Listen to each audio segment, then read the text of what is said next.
Hello and welcome to my channel. My name is Anita Hori. I'm second generation Pilates instructor, business coach and mentor to new teachers, studio owners and anyone who wants to make a fantastic living out of teaching Pilates. I'm starting a series of Pilates experiences with people who have been in the industry, from new teachers to teachers who have been working in the industry for donkey's years. And I'd love to start this series with an interview with the great Sunni Almond from Texas. Sunni Almond from Studio S Pilates. And I'm very excited to hear her story about her journey, her life into the industry, and Studio S, Going More Joe, which is an amazing, amazing project that Sunni's invested in time and energy and effort, and all her experiences in the industry. So over to you, Sunni. Oh my goodness. Hi, I'm Sunni Almond, I guess. Sunni Almond like the nut. And if the shoe fits, right? My journey is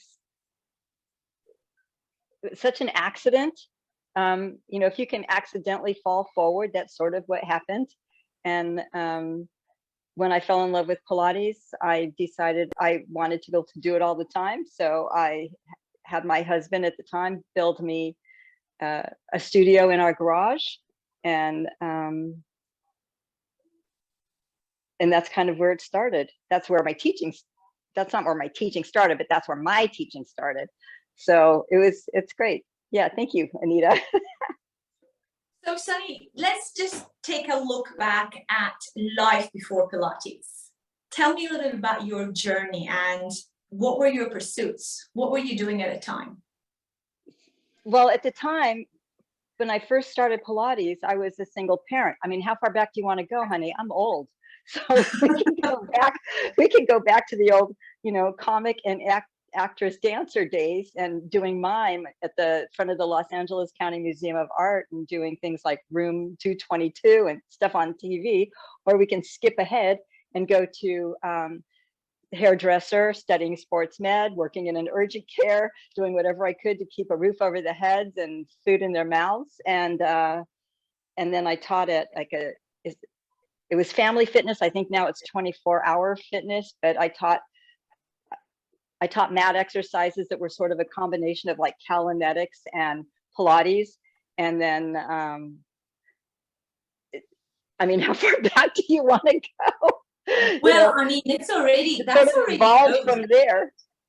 That's a really interesting experience. So taking you from, like, as you said, from comic to hairdressing to then teaching Calinetics and then mat Pilates. What were the little threads, do you think, that actually took you to then taking Pilates as a certification? I was doing hair, and I'd always been into fitness and exercise. I've always gone to the gym, worked at a gym, you know, done personal training and things. And one of my hair clients one day told me that her daughter had just graduated from Bazzi Pilates program, and she had a home studio and she's looking for clients. And I'm like, sign me up. I had no idea what in Hades this was. So I go over there, and she's got the coolest toys in the world. And I'm like, I want to do this. And that's how it started. So my first teacher was, her name is Karen Farina. And I asked her who, because I couldn't take it all the time. I'm like, I'm trying to raise kids. Pilates costs money. How am I going to do this? So I'm offering to do everything. I'll do your hair for free. I'll swap it out. You know, what can I do? And I thought the only way that I would be able to do Pilates all the time is if I actually got into the industry. So as I moved forward, I always did Pilates and hair. I ended up with a salon at home along with the studio. And that was like years down the road. It took me probably 10 years to get to that point. But my first mat certification was Kathleen Murakami. And then I was got a job in a studio. Well, I was going to a studio in California, and she was offering a training. She was offering a training, and so I said I would do her training, and it was a Polestar kind of. She was like a host sort of studio for Polestar, So I did that, and I started teaching for her, and then I started helping her with her teacher training, is sort of how that went. And then I met some of the girls in that studio were going to a workshop or an event up in Big Bear in California. Siri Dharma Galliano was teaching that. And I went up there and I was blown away. First of all, I had no idea there was other kinds of Pilates. I had no idea. I feel really stupid now.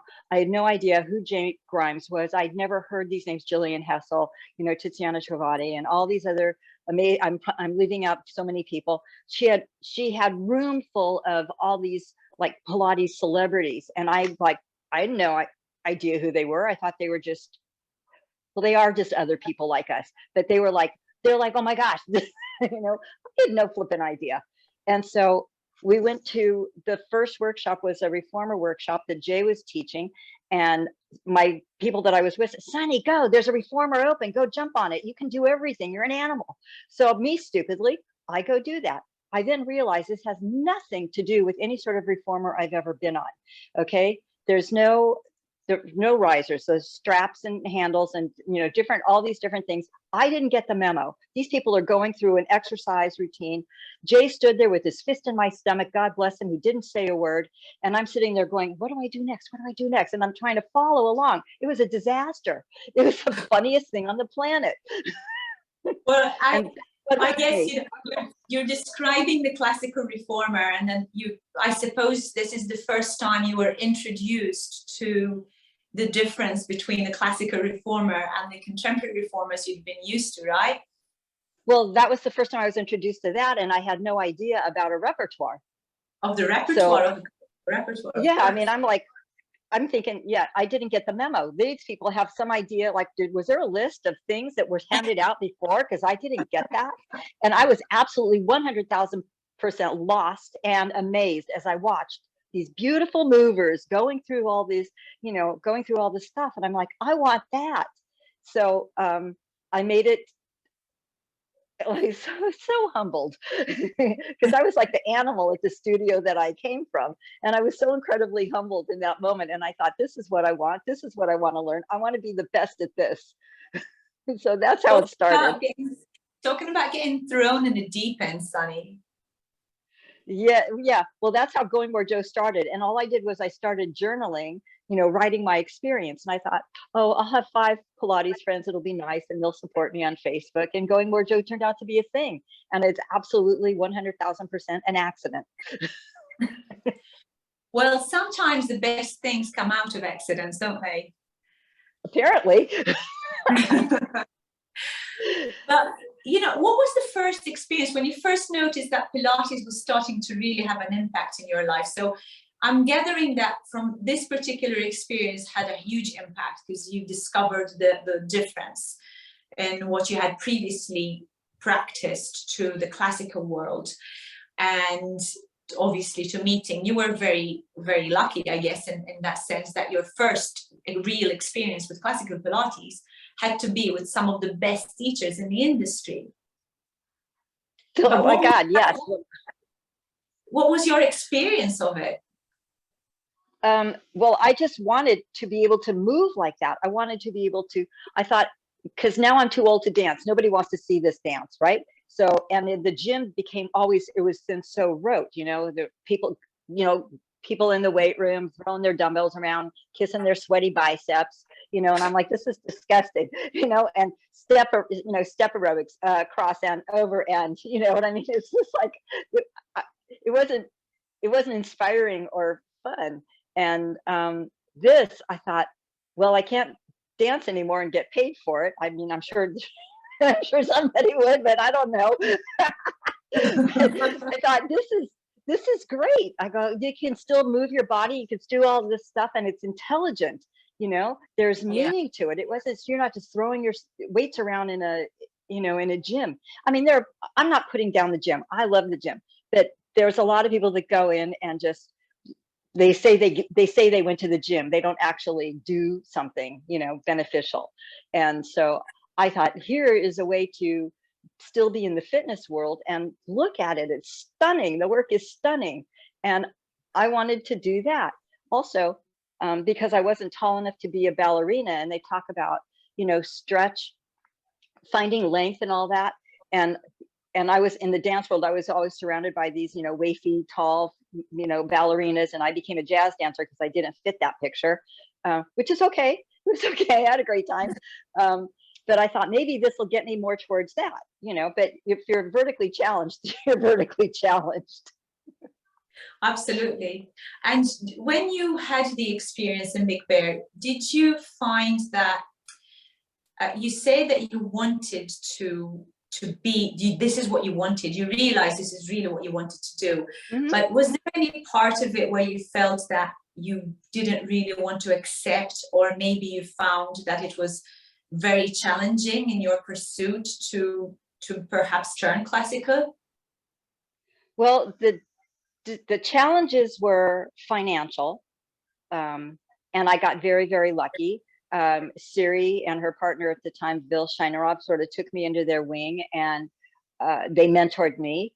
And my husband, Scott, did work at he did roof repair on their place in Big Bear in trade for my lessons and things like that. And we worked out stuff, and it was a wonderful partnership for many, many years. And so I got very lucky and I got mentored. So I haven't ever taken a classical training per se, but I have been mentored by some of the best. And now currently, I have the good fortune of working with Claire Dunphy a lot. And she gifted me, back after my husband passed, she gifted me her advanced teaching seminars. And she handed me the skeleton key to the system, and I got a diploma. So I figure once you have a certificate, you have a certificate. The rest is continuing education. Absolutely. Yeah, that's such a wonderful story, though. And you're talking about Claire Dunphy. She's also a very amazing teacher. She's brilliant. Yeah, I guess she's one of the very many people that you've met along the way, but probably the most critical and crucial in your career. Am I right to say that? I would say so. I mean, yes, she's left a huge impression on me, both as a human and as a teacher. There's a lot of diva-ness in the industry, and she is not that. And so I like that. I have a connection with her that way. I love her that way. She's just a real person. Oh, brilliant. Absolutely. I mean, are there any other people that you've met along the way that really helped you and shape your Pilates experience? Well, there's so many, I don't even know how to name them all, but one of the most remarkable experiences I had was at a workshop at Jay Grimes at Vintage Pilates, and Mari Windsor was there, and it was, she was wheelchaired to me by her nurse. I'm sure it was just a random placement, that she was wheelchaired to me, and it became my responsibility to turn her and aim her toward what was going on.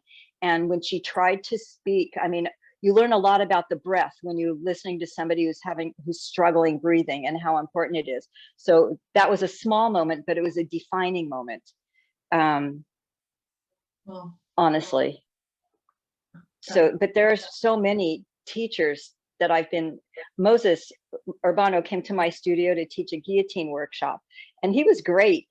Going back to that diva thing, I'm sitting in a workshop or some sort of an event, and Moses is there along with another bunch of, Pilates celebrities.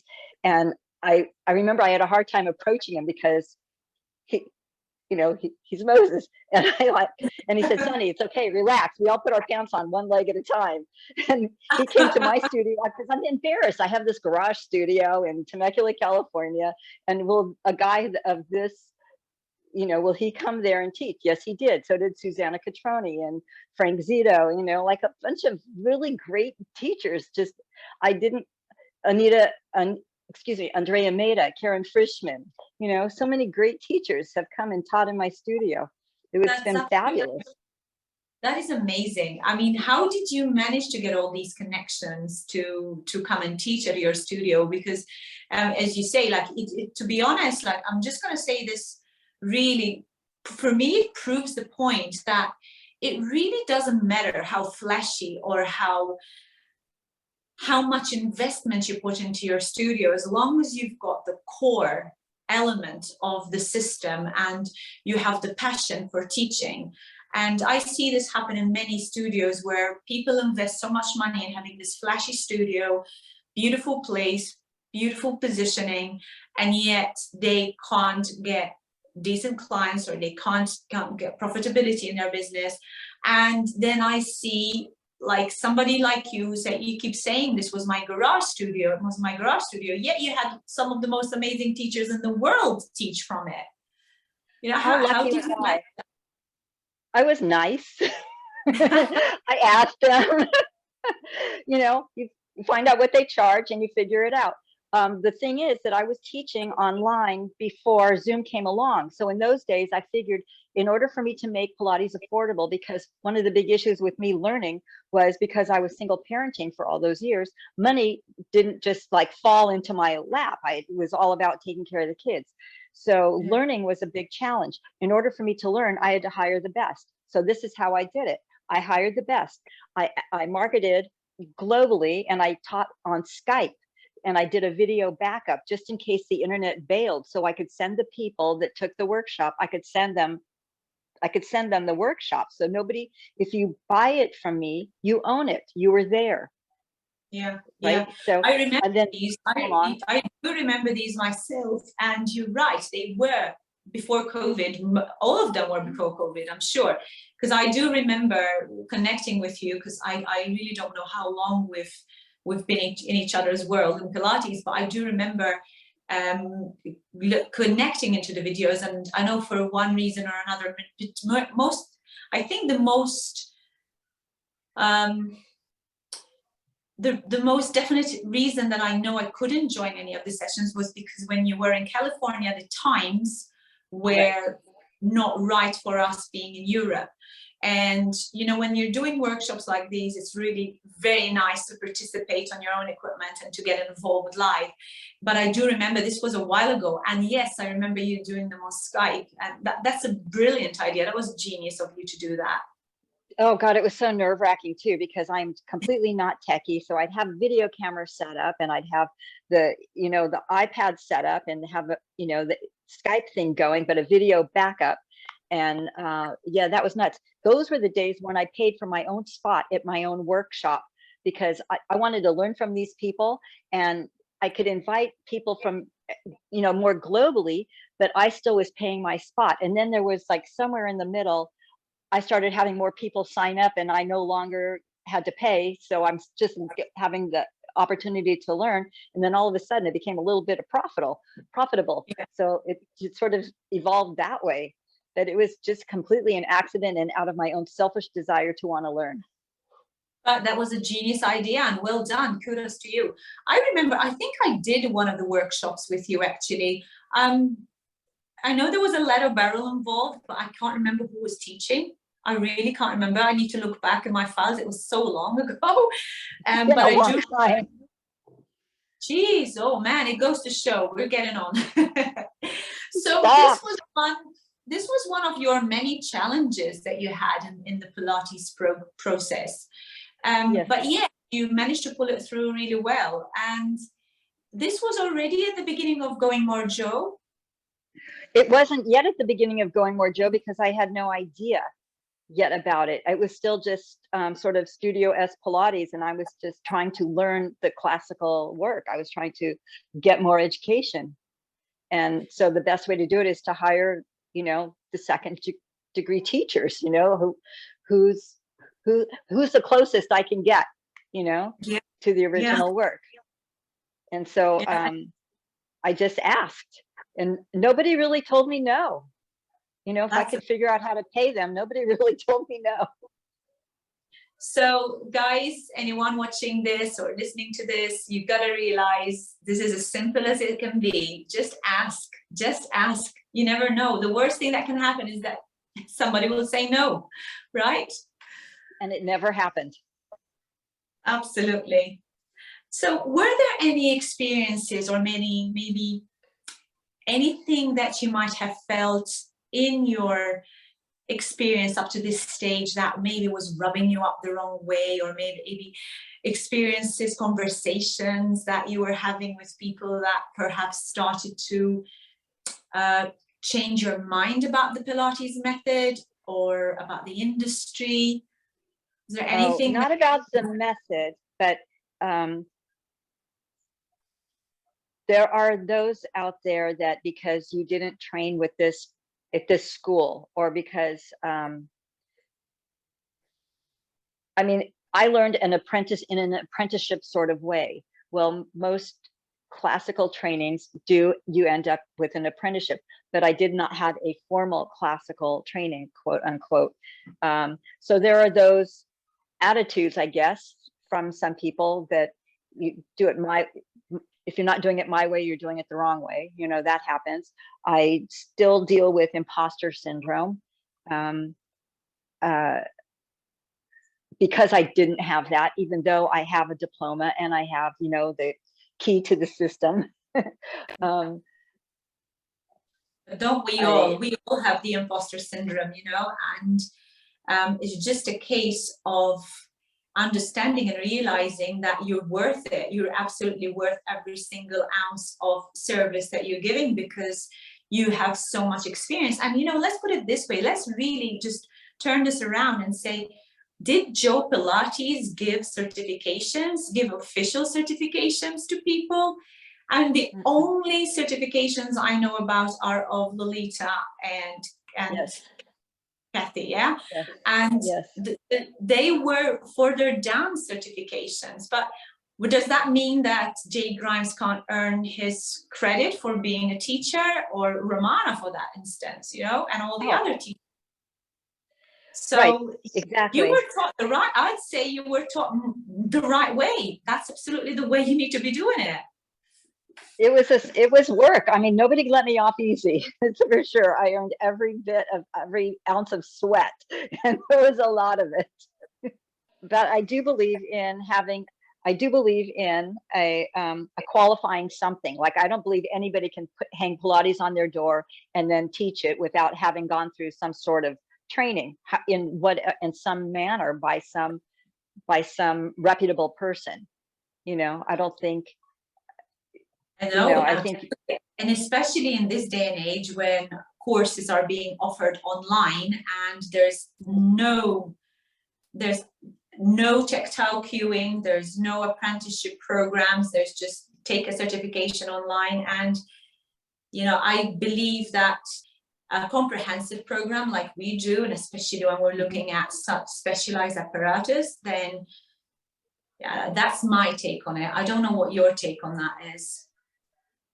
well, I definitely believe that there's some sort of physical testing you have to go through to show you know what you know before you're allowed to touch bodies and teach bodies. I don't have a classical cert. I do have a certification. You know, I want to be clear about that.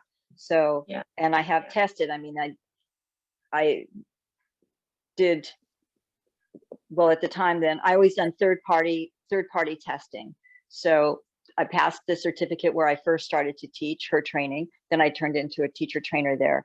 Then I did, you know, PMA, and now it's NC, I forget all the letters, NCP, that one, I've done that. But I do think you have to prove yourself along the way. I just don't think you can say, oh yes, I teach Pilates because you've taken a few lessons. No, yeah. I mean, I think you have got to put in the hours and the sweat, and you have to work with a reputable teacher to be able to do that. You know, I'm not trying to say you don't need a certificate. I am saying that you absolutely do need to pass some sort of test, certification program, something. Yeah. See that you can actually be human worthy to touch people.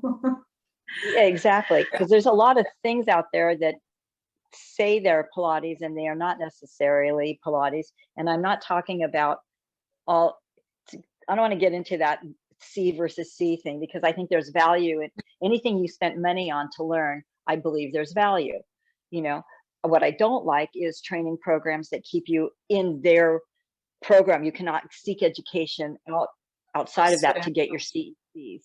You know, I Yeah. think once you've taken them, some of the certifying programs will not accept CECs from other programs. And I think the Pilates industry needs to work more together, you know, to support teachers and offer, Absolutely. you know, that sort of thing. So, Sunny, tell me a little bit about what was the turning point for you to then go open this project of Going More Joe? How did It that was, like I said, that was an accident. I just started writing on Facebook. I thought, I am going more Joe. That's what I'm doing. I remember pacing in the room in my bedroom going, I go, does this sound like I'm going to go get a cup of coffee? You know, what does this sound like, going more Joe? And I thought because I thought I'll start a page, you know, for people like me who are learning, expanding their education, you know, from the more modern styles, expanding their education. Now that I knew there was a difference, I had no idea there was a difference before that, you know, before those experiences. So I thought, I'll write about it, and I can't be the only one. So I thought, well, you know, I'll have 5 friends who, like, probably from the studio I was working at, who would be, you know, supportive. And it turned out to be a thing. And so I asked people that I admired their journey in the industry, and I asked them, would they write blogs? So we had, you know, certain people who wanted to wrote their story, kind of like how you're interviewing me. What was your story? It was people wrote their story. Everybody has a story. You started somewhere. Everybody was a beginner at some point, and then their journey took them wherever it did. I also had the Monday question. The Monday question was, contemporary people could ask a question, classical people could answer it, and there would be no attitude whatsoever. Kept my sandbox clean. So none of this versus that. All education is valuable. Yeah, you know, absolutely. I've seen how Going More Joe has grown. When was that, Sunny? Remind me, which year was this? I think it was started in 2015 is when it was starting, because that's when I started taking some workshops at Vintage, and I was still taking, I think, some workshops and working with Siri a little bit. And it gets dicey in there because changes started to happen, and relationships changed. Yeah, I remember, I've got a copy of your workbook for Going More Joe. And just a side note, guys, if you ever want to buy the workshop, I'm just going to, not the workshop, sorry, the workbook. Do you still sell them, Sunny? Yeah, I sell them. Yeah, well, if anybody is interested in buying the books, there's going to be a link below underneath the video, and we'll be able to set you up, link you up with Sunny so that you can buy it. It's a very good, informative workbook, because it really talks about the transitions and the differences in the springs and the differences in the straps, etc. And really makes a lot of sense. And I can really relate to it because I have a very similar experience to you. My initial training was in power Pilates, but we worked on balanced body reformers. And then with Lolita, we continued, when I did the PMMP with Lolita, we continued on balanced body reformers. And then when I worked with Bob, when I did the LEAP program with Bob Leekens, there was Lucky girl. I bought, yes, I'm feeling very, very blessed to have worked with Bob Leekens, but I actually bought the classical reformer and started turning classical more before, and that was one of the reasons why I decided to go with Bob. But I remember I could really relate when I got your workbook. I could really relate to what you were saying, and I have also worked with Siri Galliano, and I recall some of the stuff you've got in your book that is what Siri had taught us as well. So it's very relevant, and it's very, very good, very valuable to anybody who is a contemporary teacher wanting to learn a little bit more about the classical method. And you're really very much the bridge, and it's amazing how much knowledge you transfer on there, and I'm very highly grateful to you for that. And so this was a great project, and I know that Going More Joe has then transpired into retreats as well. Oh, yes. Yeah.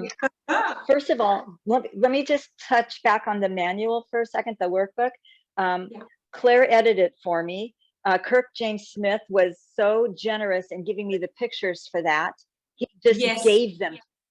He gave them to me. And what that book is the full beginning system and how to make your contemporary apparatus work more classically. So you don't have to throw out the baby with the bathwater. You know, you can use what you have. You don't have to jump and switch and all that other stuff. I don't believe in that. I think we can make what we have work. The other thing is, retreats. Yeah. Jamie Isaac, he invited me to the Canary Islands. Are you flipping kidding me right now? That was so great. I taught at his retreat it was a week on Fuerteventura. We saw camels walking around, okay?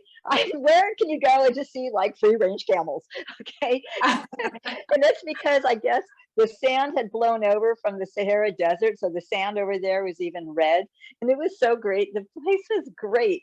So I taught there, and I taught at my friend Brett Miller. He's in Stockholm, and I taught at his studio where he teaches. And then I taught, I didn't teach in Paris, but I sure did meet a couple of friends there. That's the best thing about this, is getting to meet people. So Erin Moore and Rebecca Lemonnier, we met up in Paris and Leslie Savino so graciously hosted me and my son, the heathen, because I always travel with him. And so yeah, I had a marvelous time. So yeah, Brilliant. totally fun. Brilliant. Retreats are the best. Absolutely. I'm so looking forward to having you in Europe again, because I'm sure that you will be absolutely useful. Your workshops and your knowledge will be totally useful for those contemporary teachers who want to transition, or who want to even just learn a little bit more about how to make their exercises a little bit more classical. Yeah, that's absolutely amazing. Now, tell me where you're at right now. So you've had a few moves, and from California you went over to Vegas, and I know you spent some years in Vegas, and now you're in Texas. Now I'm in Texas. So my husband and I moved from California to Vegas, hoping that he would slow down. He was a cardiac critical care nurse, and we're at closer to retirement age, and he didn't need to be running hospitals, and that's what he was, house supervisor then there, and he didn't need to be doing that. Well, we'll go to Vegas. I'll be in between both kids. Then my daughter moved from Utah, which was 2 hours away, to Arizona, which is 5 hours away, and then she moved to Texas. My son bought my California house, so I know where he is. And my daughter and son-in-law promised they would never move again. And if I came here, well, first of all, the cost of living is much better than it is in California. And so I sold the Las Vegas house, and here I am in San Antonio. Never saw myself as a Texan, but it's kind of fun.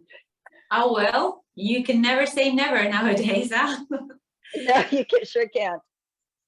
So, Sunny, you're going to be opening up a studio because you're still very, very fresh in Texas, right? So you're going to be opening up a studio there. I can see your apparatus there behind you. Oh, yeah. You're going to be based in Texas. Yes, I'll be based in San Antonio.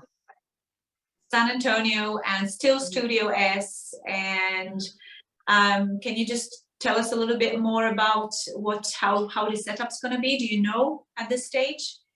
What I do is I always have home studios. I don't do brick and mortar. Thank God, I would have gone under during COVID. So my new house has 3 bedrooms, and one of them is big enough and designated to Pilates. I'm going to have a living room for a change. I won't have a studio in the living room. So that'll be nice.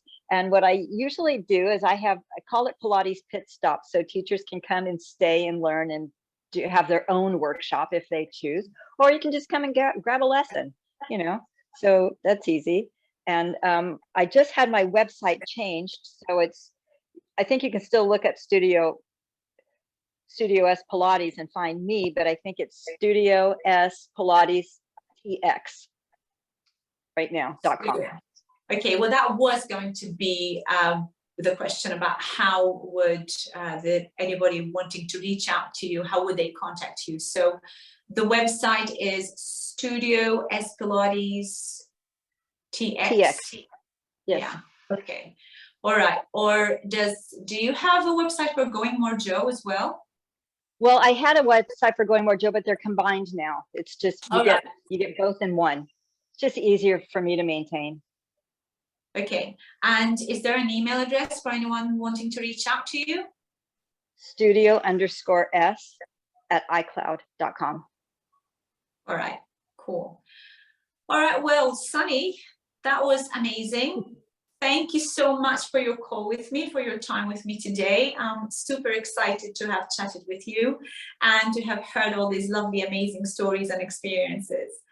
And it's just been absolutely brilliant. I would love to see you over in Europe soon. And guys, you never know, you might see Going More Joe, Studio S, Sunni Almond very close to you. And if you're ever over in Europe, you want to come and join Sunny and I and some amazing teachers around. Thank you so much. You're a doll, Anita. Thank you. An absolute pleasure. Bye. Thanks.